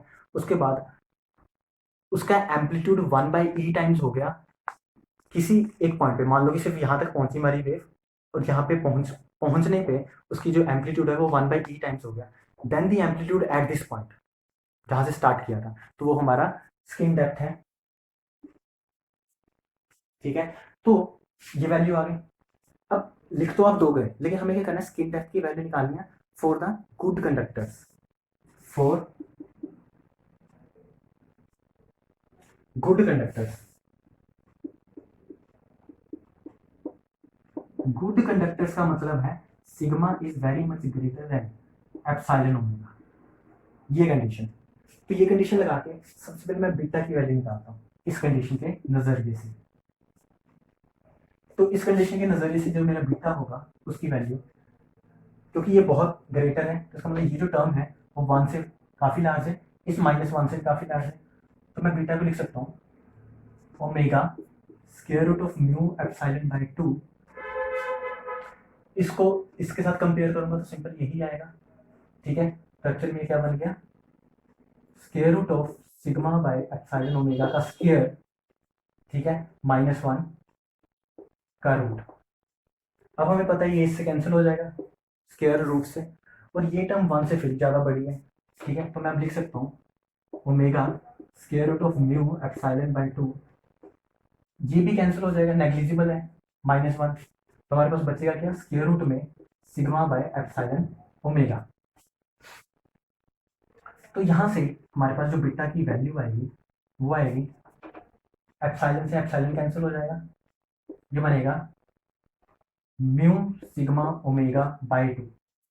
तो ये होगा मेरी बीटा की वैल्यू। तो मेरी जो स्किन डेप्थ होगी for the case of good conductors वो हो जाएगी 1/बीटा, तो 1/बीटा करेंगे तो बनेगा 2/म्यू सिग्मा ओमेगा। तो ये इंपॉर्टेंट चीज थी, स्क्वायर रूट ऑफ 2/म्यू सिग्मा ओमेगा। तो इसका मतलब क्या हुआ कि अगर मेरे फॉर परफेक्ट कंडक्टर, अगर ये मेरा इन्फिनिटी को अप्रोच करता है, फॉर परफेक्ट कंडक्टर अगर ये इन्फिनिटी को अप्रोच करता है तो स्किन डेप्थ मेरी जीरो को अप्रोच करेगी। ठीक है, तो यहाँ से स्किन डेप्थ जीरो आएगी फॉर द परफेक्ट कंडक्टर। ये पॉइंट भी याद रखना है आपको। नेक्स्ट फिर आता है हमारे पास फेज वेलोसिटी। इसको कर ही देते हैं और देखते हैं। ठीक है, अभी हम गुड कंडक्टर्स के लिए सारी चीजें कर रहे हैं। फेज वेलोसिटी जो हम निकाल रहे हैं वो भी गुड कंडक्टर के लिए निकाल रहे हैं। तो फेज वेलोसिटी एक्चुअल में होता क्या है, ओमेगा बाय के। ठीक है, ओमेगा बाय के। अब ये जो के है वो है क्या, एक्चुअल में आपने लिखा था के, ये वाला के यूज किया था हमने कॉम्प्लेक्स वाला, उसको मैंने लिखा था अल्फा प्लस आयोटा बीटा। ठीक है, तो जब इस ये कॉम्प्लेक्स है एक्चुअल में, तो इसको मैं एक्चुअल में कॉम्प्लेक्स चीज को ऐसे लिख सकता हूँ, मोड ऑफ के इंटू ई रेस्ट पर आयोटा फाइव। तो यहाँ पे जो मोड ऑफ के है वो ये वाला के है, क्योंकि ये कॉम्प्लेक्स था इसको मैंने मैग्नीट्यूड में लिखा है। तो ये जो के है वो है क्या, square root of alpha square plus beta square. Simply ये होगा। तो मेरे को क्या करना है अब, alpha for the case of good conductors मेरे को पता है, जैसे मैंने बीटा निकाला ऐसे ही for the case of good conductor alpha भी सेम ही वैल्यू देगा। क्यों, क्योंकि यहाँ पे सिर्फ प्लस वन था, वो भी नेग्लिजिबल हो जाएगा। तो इसलिए for the case of good conductor alpha भी मेरा सेम ही आएगा, mu sigma omega by to. Alpha भी पता है, बीटा भी पता है। For the case of good conductor हम के की वैल्यू निकाल सकते हैं। तो के की वैल्यू क्या होगी, square root of alpha square plus beta square. तो ये करेंगे तो बनेगा mu sigma omega by two plus mu sigma omega by two. ठीक है, अल्फा और बीटा की वैल्यू पुट की है यहाँ पे alpha square plus beta square में। तो ये बनेगा k is equals to square root of mu sigma omega, यहाँ पे सब्स्टिट्यूट करना है। तो बनेगा velocity, phase velocity omega by k mu sigma omega. तो ये बनेगा square root of omega by mu sigma. तो ये रिलेशन भी इंपॉर्टेंट है, आपको याद रखनी है। याद क्या रखनी है, आपको सोल्व करनी आनी चाहिए। याद रखोगे तो भूल जाओगे, सोल्व करना आएगा तो 2 मिनट में निकाल सकते हो। ऐसे ही आप खुद से कर सकते हो ग्रुप वेलोसिटी। तो ग्रुप वेलोसिटी हमारी होगी डी ओमेगा बाय डी के। ठीक है, डी ओमेगा बाय डी के, ये आप खुद से करना। ठीक है, ग्रुप वेलोसिटी के बाद अब जैसे कि मैंने इलेक्ट्रिक फील्ड को इनिशियली जब सोल्यूशन माना था तो मैंने लिखा था E is equals to E naught E raised power iota k bar z minus omega t. ऐसे ही मैग्नेटिक फील्ड को मैंने लिखा था बी नॉट, ये कॉम्प्लेक्स एम्पलीट्यूड था, E raised power iota k bar z minus omega t. अब यहाँ से मैं मैग्नेटिक फील्ड के जो एम्पलीट्यूड है इसको इन टर्म्स ऑफ इलेक्ट्रिक फील्ड लिख सकता हूँ ई नॉट बार बाय वेलोसिटी, इस एम्पलीट्यूड को। ठीक है, क्योंकि मीडियम में चल रहा है इसलिए वेलोसिटी आएगा। अब इस वेलोसिटी को मैं क्या लिख सकता हूँ, वेलोसिटी लिख सकता हूँ ओमेगा बाय के, और के हमारा के बार वाला होगा इनटू ई raised power iota k bar z minus omega t. ये हमारी मैग्नेटिक फील्ड की वैल्यू होगी। अब यहां से मैं एक चीज देख सकता हूँ कि के मेरा कॉम्प्लेक्स था, तो अगर के मेरा कॉम्प्लेक्स था तो उसकी वैल्यू क्या थी, alpha plus iota beta. Complex function अगर ऐसा हो तो उसको कैसे लिख सकते हैं, mode of k E raised power iota phi. ठीक है, ये कॉम्प्लेक्स फंक्शन में करते हैं हम। इसमें जो फाई है उसकी वैल्यू क्या होगी, phi is equals to tan inverse beta by alpha. ठीक है, tan inverse beta by alpha, ये फाई की वैल्यू होगी। अब मैं क्या कर रहा हूँ, इसको इसके साथ कंपेयर करना चाहता हूँ। उससे पहले मैं इस के बार की वैल्यू को यहाँ सब्स्टिट्यूट कर रहा हूँ। तो बी क्या बनेगा, बी बनेगा mod of k E naught bar divide by omega E raised bar iota phi. ठीक है, इस के बार की वैल्यू यहाँ सब्स्टिट्यूट की है इनटू ई raised bar iota k bar z minus omega t. तो ये मेरा बी वेक्टर की वैल्यू बनेगी। अब दूसरा काम क्या करना है, ये जो एम्पलीट्यूड है ये एक्चुअली किसके बराबर है, इस एम्पलीट्यूड के बराबर। तो यही है B equal to B naught E raised power this term. तो मैं बोल सकता हूँ कि B naught bar B naught bar is actually equals to mod of k E naught bar E raised power iota phi divide by omega. तो मैं simply बोल सकता हूँ यहाँ से देख के। दूसरी चीज, मेरा एम्पलीट्यूड कॉम्प्लेक्स है दोनों के दोनों, तो एक्चुअल में मैं लिख सकता हूँ कि E naught bar is equals to E naught E raised power iota delta E, मतलब जो फेज होगा इलेक्ट्रिक फील्ड में वो ये होगा डेल्टा ऑफ ए। ऐसे ही मैं बी नोट बार को लिख सकता हूँ क्योंकि ये कॉम्प्लेक्स था, इज इक्वल्स टू रियल का एम्पलीट्यूड, ये रियल हो जाएगा, यहाँ पे कोई बार नहीं है, B naught E raised power iota delta B, ये हमारी मैग्नेटिक फील्ड का फेज होगा डेल्टा बी। यहाँ वैल्यू सब्स्टिट्यूट कर सकते हैं हम इजीली, तो यहाँ से क्या बनेगा ई रेस टू पावर, ठीक है, यहाँ ऊपर लिख लेते हैं, तो यहाँ वैल्यू सब्स्टिट्यूट कर रहा हूँ बी नोट बार की, ये बनेगा B naught E raise to power iota delta B is equals to mod of k E naught, इसकी वैल्यू सब्स्टिट्यूट कर रहा हूँ ई नोट बार की, E naught E raise power iota delta E raise power iota phi divide by omega, ठीक है। तो यहां से अगर मैं सिर्फ फेज को इंक्लूड करूं, क्योंकि मैं बोल सकता हूं इन रियल, ठीक है, इन एक तो था कॉम्प्लेक्स फंक्शन, एक था रियल फंक्शन, तो ये बी नोट रियल है, ये पूरा का पूरा रियल फंक्शन है, ठीक है, इंक्लूडिंग ओमेगा, ये दोनों आपस में बराबर है, ठीक है, इन मैग्नीट्यूड आप बोल सकते हो। तो यहाँ से मैं क्या लिख सकता हूँ, E raise power iota delta B is equals to E raise power iota delta E plus phi, इसको मैं ऐसे लिख सकता हूँ क्योंकि ये दोनों आपस में बराबर हैं, ये जो सर्कल में। तो यहाँ से मैं लिख सकता हूँ delta of B is equal to delta of E plus five. तो यहाँ से हमारे पास डेल्टा बी की वैल्यू होगी in terms of delta E, ठीक है। ये जो फाइव है वो ये रिप्रेजेंट कर रहा है, ये बहुत इंपॉर्टेंट चीज़ है, इस पर न्यूमेरिकल भी आ चुका है एक बार।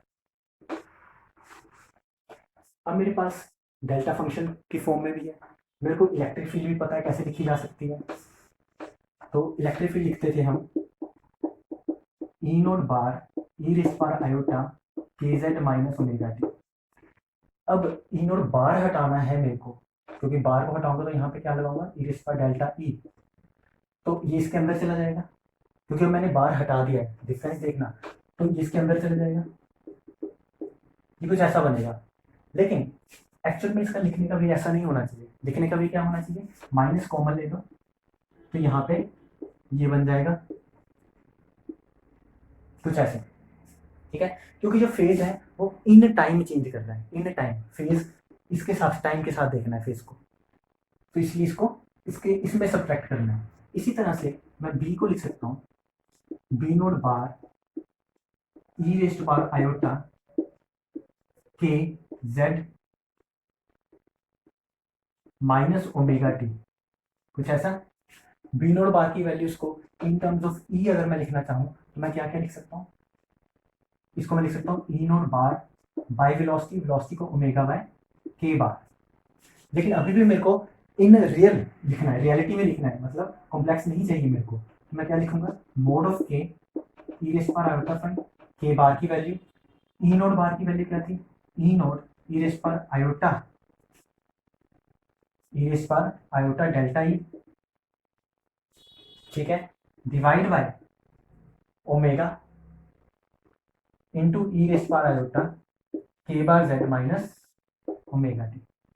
ये सारा ई रेस पर इसके अंदर चला जाएगा, तो बनेगा mod of k by omega E naught E raise to power iota k bar z minus omega t minus of delta E minus of five.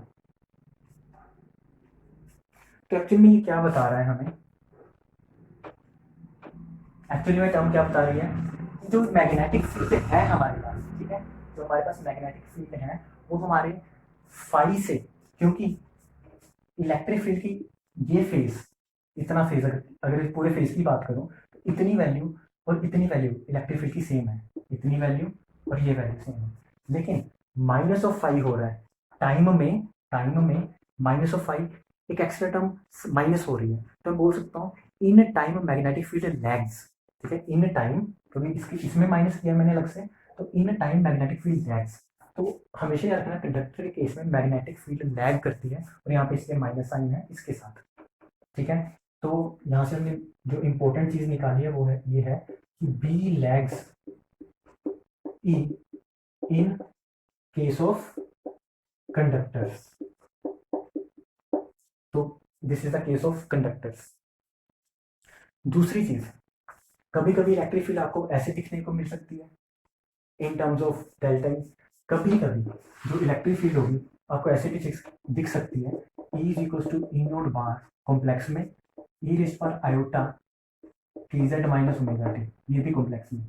के को हमने क्या लिखा है, के को हमने लिखा है अल्फा प्लस आयोटा बीटा, यहाँ पुट कर दोगे अल्फा प्लस आयोटा बीटा, तो आपकी जो वैल्यू बनेगी वो कुछ ऐसे बनेगी, E raised bar iota alpha plus iota beta times z minus of omega t. तो ये आपको कभी कभी ऐसे भी मिल सकती है देखने को, E raised power iota into iota minus, बाकी टर्म अंदर रख लो, E raised power iota alpha z minus omega t. तो this can also be the case of electric field in conductors, ठीक है। इसी हिसाब से मैग्नेटिक फील्ड भी सेम आपको ऐसे दिख सकती है, B naught bar E raised power minus beta z E raised power iota alpha z minus omega t. तो दोनों आपको याद रखने electric field and magnetic field की वैल्यूज इन कंडक्टर कैसे हो सकती है, ऐसे इस फॉर्म में भी लिख सकते हैं वो। फिर आता है हमारे पास रिफ्लेक्शन एट कंडक्टिंग सरफेस। मतलब क्या इस चीज का, कि मान लो कि हमारे पास एक इंटरफेस है यहाँ पे, ये अगर एक इंटरफेस है एक्स वाई प्लेन में, ठीक है। तो जैसे हमने क्या किया था, ये था हमारे पास, ये एक एक्स वाई प्लेन में इंटरफेस है। ये जो रीजन 1 है ये एक सिंपल नॉर्मल रीजन है जिसका कोई एप्सिलॉन था, जिसका कोई म्यू था, जैसे हमने पहले किया रिफ्लेक्शन और ट्रांसमिशन कोफिशिएंट्स निकालने के टाइम, ठीक है। तो ये एक रीजन 1 है। फिर हमारा ये जो आ गया कंडक्टिंग सरफेस आ गया, ठीक है। तो ये कंडक्टिंग सरफेस आ गया, तो इस पे एक रीजन 1 से एक इलेक्ट्रिक फील्ड जाएगी, इस कंडक्टिंग सरफेस पे स्ट्राइक करेगी, तो एक कुछ रिफ्लेक्ट करेगा, कुछ ट्रांसमिट होगा कंडक्टिंग सरफेस में, तो उसकी वैल्यूज बतानी है हमें। तो ये इस टॉपिक का नाम है रिफ्लेक्शन एट कंडक्टिंग सरफेस। तो एक रीजन 1 से इलेक्ट्रिक फील्ड आई, यहाँ स्ट्राइक करेगी, क्या करेगी, रिफ्लेक्ट करेगी, ट्रांसमिट करेगी कंडक्टिंग सरफेस में। तो अब मैं स्ट्रेट फॉरवर्ड लिख रहा हूँ इलेक्ट्रिक फील्ड की वैल्यूज, ठीक है। तो जो रीजन 1 है, इस रीजन को मैं नाम दे रहा हूँ नॉन कंडक्टिंग, नॉन कंडक्टिंग। जो रीजन 2 है वो है कंडक्टिंग। तभी जो हमारा इंटरफेस है वो कंडक्टिंग जैसा हो गया, और हमारी जो इलेक्ट्रिक फील्ड है वो नॉन कंडक्टिंग से आके कंडक्टिंग की इंटरफेस पे स्ट्राइक कर रही है, इन दोनों की बाउंड्रीज पे। तो अब मैं लिख सकता हूँ इलेक्ट्रिक फील्ड इंसिडेंट की value E naught E raised power iota in this section region 1 k1 z minus omega T.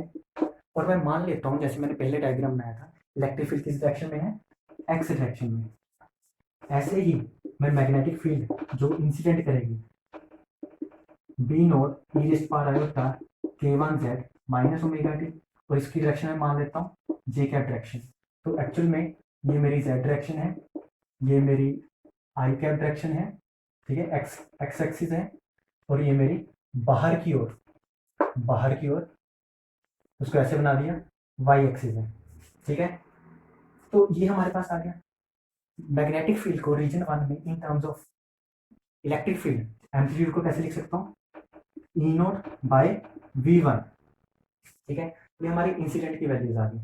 दूसरी इंसिडेंट हुई, उसके बाद रिफ्लेक्ट कर गई, तो रिफ्लेक्ट की वैल्यूज क्या होंगी, E R is equal to, यहाँ पे ई नोट आई कर लो, आई कर लो, ठीक है। ये बनेगा E naught of R E raised power iota, reflect करके वापस आ रही है, तो minus of k1 z minus omega t, ठीक है। ये नॉर्मल इंसिडेंस ही मान के चल रहा हूँ मैं, ठीक है, इनटू आई कैप। तो नॉर्मल इंसिडेंस में जो आई कैप था डायरेक्शन रिफ्लेक्टेड वेव का सेम ही रहता है, कर चुके हैं हम। ऐसे ही मैं बी आर लिख सकता हूँ, B naught of R E raised power iota, क्योंकि रिफ्लेक्ट करके वापस जा रही है, तो फिर यहाँ पे दोबारा से minus of k1 z minus omega T, J cap. लेकिन यहाँ पे जो हमने पीछे एक टेक्निक जो स्टार्टिंग वाला क्वेश्चन था उसमें लगाया था कि अगर मैं ये बोल रहा था इलेक्ट्रिक फील्ड की डायरेक्शन ये है, वेलोसिटी इस तरफ है, मैग्नेटिक फील्ड इस तरफ है, तो रिफ्लेक्ट करके जब वापस आएगी तो इलेक्ट्रिक फील्ड की डायरेक्शन ये रहेगी, वेलोसिटी की डायरेक्शन ये हो जाएगी। तो इन दोनों की वजह से जो मैग्नेटिक फील्ड की डायरेक्शन है वो माइनस जे कैप हो जाएगी। तो यहाँ पे माइनस का जे कैप हो जाएगा। ठीक है, अब बी नोट ऑफ आर को मैं ई नोट ऑफ आर की टर्म लिख सकता हूँ, which is E naught of R divide by velocity in region one which is V one. ऐसे ही हमारी एक वेव रिफ्लेक्ट की और एक ट्रांसमिट करेगी, तो कंडक्टिंग मीडियम में ट्रांसमिट कर रही है, ये पॉइंट याद रखना, कंडक्टिंग मीडियम में जा रहा है ट्रांसमिट करके। तो मैं ई टी की वैल्यू को लिख सकता हूँ, E T is equals to E naught of T E raise to power, एक तो ये कॉम्प्लेक्स आएगा, ठीक है।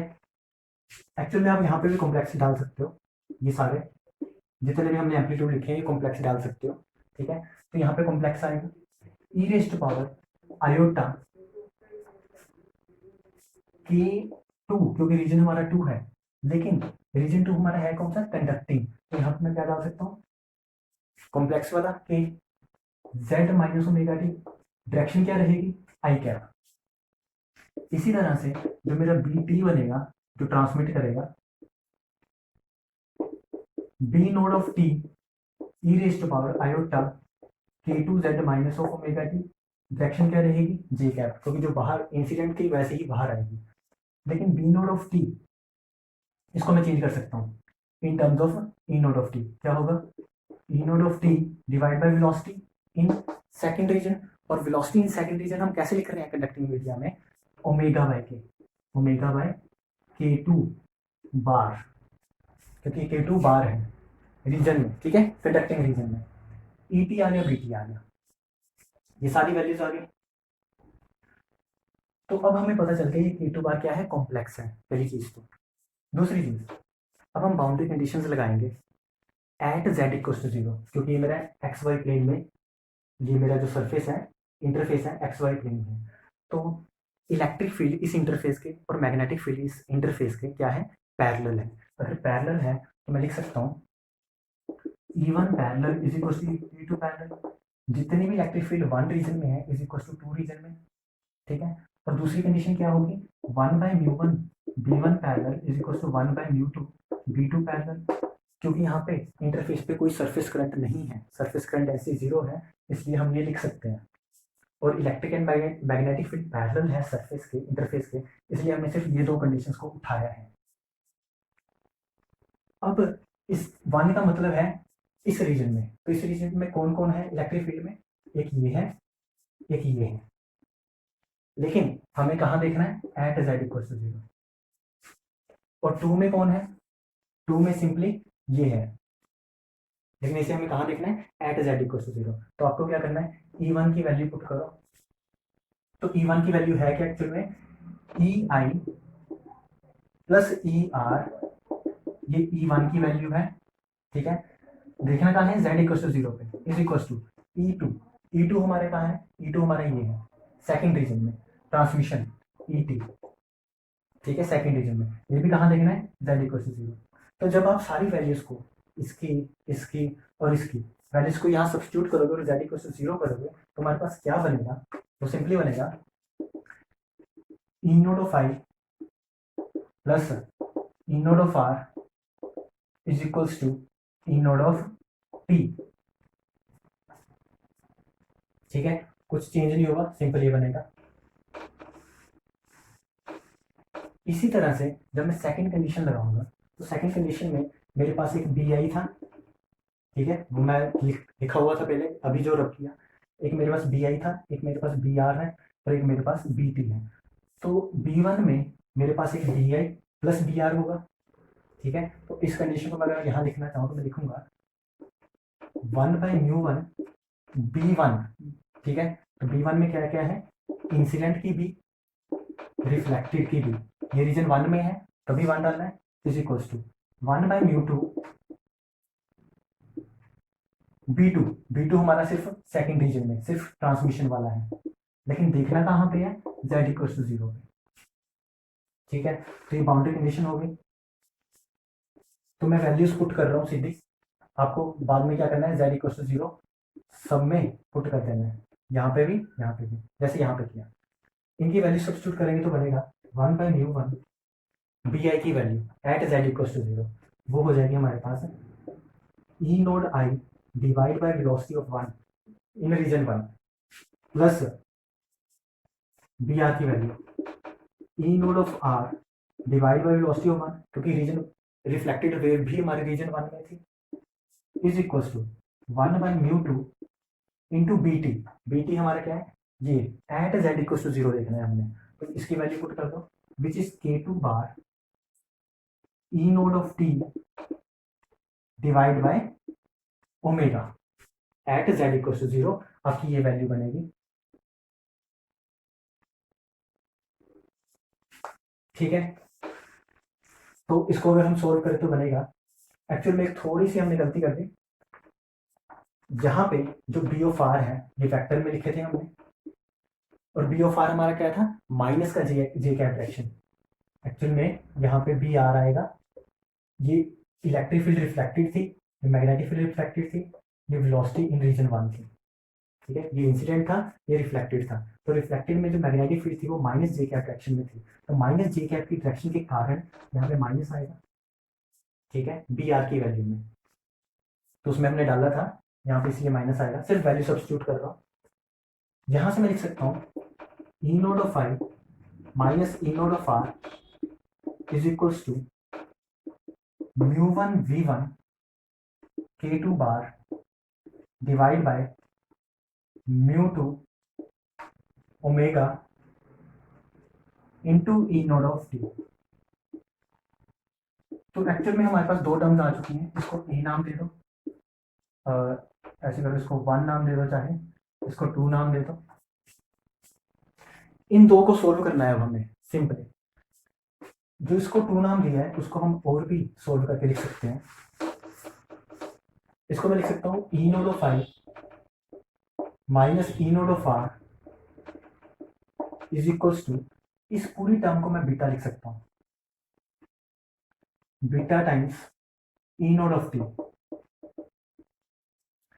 ये टर्म मैं दोबारा से ऐसे कैसे लिख रहा हूँ, E naught of I plus E naught of R is equals to E naught of T. दो इक्वेशंस आ गई हमारे पास। अब मैंने रब कर दिया, जो बीटा था, एक्चुअल में जो बीटा था हमारे पास वो था क्या, μ1 उस साइड गया था, v1 था एक तो हमारे पास नीचे, एक वहां पे हमारे पास k2 बार था, और नीचे हमारे पास μ2 था सेकंड रीजन के लिए, और साथ में ओमेगा था, ओमेगा बाय के एक्चुअल में वेलोसिटी बनाता है, तो राइट है। तो ये बीटा था यहाँ वाला। ठीक है, इन दोनों को सोल्व करना है, 3-4 इक्वेशन को सोल्व करना है, तो सोल्व वैसे ही करेंगे, सेम इक्वेशन है जैसे हमने स्टार्टिंग में किया था, तो इसका मतलब आंसर भी सेम आएगा। तो मैं लिख सकता हूँ E naught R is equal to 1 minus beta upon 1 plus beta into E naught of I. ठीक है, ऐसे ही मैं यहाँ पे लिख सकता हूँ E naught of T is equal to 2 upon 1 plus beta E naught of I. लेकिन याद रखना यहाँ पे अब चेंज क्या हुआ है कि जो मेरा बीटा है वो कॉम्प्लेक्स हो चुका है। ठीक है, बीटा मेरा कॉम्प्लेक्स हो चुका है। दूसरी चीज, अगर आप लोग को याद हो कि अगर मैं देखूं कि beta is directly proportional to k2 bar, और मेरे को ये भी पता है कि k2 बार को जो लिखने का वे है, ये एक्चुअल में एम्पलीट्यूड्स आ चुके हैं जो हम निकालना चाहते थे। अगर इन मैग्नीट्यूड देखना है, इन मैग्नीट्यूड, तो ये बार हट जाएगा सिंपली, और कुछ नहीं होगा। जो बीटा है वो कॉम्प्लेक्स है। ठीक है, तो beta is proportional to k2 bar, and actually k2 is proportional to what, alpha plus iota beta in case of conductors, or for the case of good conductors, for the case of good conductors हमने beta की value, alpha की value निकाली है for good conductors. ठीक है, good conductors के लिए alpha की वैल्यू या फिर बीटा की वैल्यू सेम ही आ रही थी, वो वैल्यू थी शायद म्यू सिग्मा ओमेगा बाय 2, अगर आप लोग को याद हो तो अल्फा और बीटा की वैल्यू हमने निकाली थी म्यू सिग्मा ओमेगा बाय 2। तो इसका मतलब जो मेरा बीटा है, क्योंकि वो डायरेक्टली पोर्शन तो अल्फा है या फिर डायरेक्टली पोर्शन तो बीटा है, मतलब सेम ही वैल्यू है, मैं बोल सकता हूँ वो स्क्वायर रूट ऑफ सिग्मा के प्रोपोर्शनल है। ठीक है, यहाँ पे वैल्यू सब्स्टिट्यूट करोगे तो स्क्वायर रूट ऑफ सिग्मा के प्रोपोर्शनल आएगा। तो यहाँ से मैं बोल सकता हूँ कि अगर मैं परफेक्ट कंडक्टर्स पे चला जाऊँ, for the case of perfect conductors, उसमें सिग्मा क्या होता है परफेक्ट कंडक्टर्स में, परफेक्ट कंडक्टर्स में जो सिग्मा होता है वो होता है हमारा इन्फिनिटी, इन्फिनिटी को अप्रोच करता है। तो बीटा हमारा क्या हो जाएगा इन्फिनिटी को अप्रोच करेगा। अगर बीटा इन्फिनिटी को अप्रोच करेगा तो ई नोड ऑफ आर, इसको चेक करते हैं, ई नोड ऑफ आर अगर बीटा मेरा इन्फिनिटी को अप्रोच करता है तो क्या होगी वैल्यू। तो हम क्या करेंगे, बीटा दोनों साइड बाहर निकाल लेंगे, सोल्व करने का वे ये है E naught of R is equals to 1 by beta minus 1, beta मैंने बाहर निकाल दिया, नीचे से भी बीटा बाहर निकाल दो, 1 बाय बीटा प्लस 1, तो जो बाहर निकाले थे वो दोनों टर्म्स ऊपर नीचे कैंसिल हो जाएंगे, into E naught of I. तो beta tending sigma tending to infinity पे बीटा टेंडिंग टू इन्फिनिटी है, जहाँ पुट करो तो आपकी जो वैल्यू आएगी वो आएगी E naught R is equal to minus of E naught I. इसका मतलब ये हुआ जितनी वेव आपकी रिफ्लेक्ट, जितनी वेव, अगर ये एक आपका इंटरफेस है, जितनी वेव यहाँ पे सॉरी जितनी वेव यहाँ पे स्ट्राइक की वो सारी की सारी क्या करेगी रिफ्लेक्ट बैक कर जाएगी विद द नेगेटिव फेज। ठीक है, 180 डिग्री पे ऐसे स्ट्राइक की, 180 डिग्री पे वापस आ जाएगी।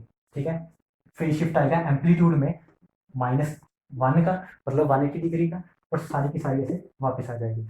इसी हिसाब से जो मैंने ई नोड टी निकाला, ठीक है, जो मैंने यहाँ पे ई नोड टी निकाला है यहाँ पे, इसमें पुट करो बीटा की वैल्यू को इन्फिनिटी, बीटा इन्फिनिटी होगा तो ये क्या बनेगा 2 बाय इन्फिनिटी विच इज 0। इसका मतलब परफेक्ट कंडक्टर के केस में कुछ भी ट्रांसमिट नहीं होगा, इलेक्ट्रिक फील्ड का एम्पलीट्यूड कोई भी ट्रांसमिट नहीं होगा, सारा का सारा रिफ्लेक्ट बैक कर जाएगा, तो ये उसकी वैल्यू होगी। तो ये पॉइंट इंपॉर्टेंट है, आपको याद रखना है। तो आज के लिए इतना ही, थैंक यू।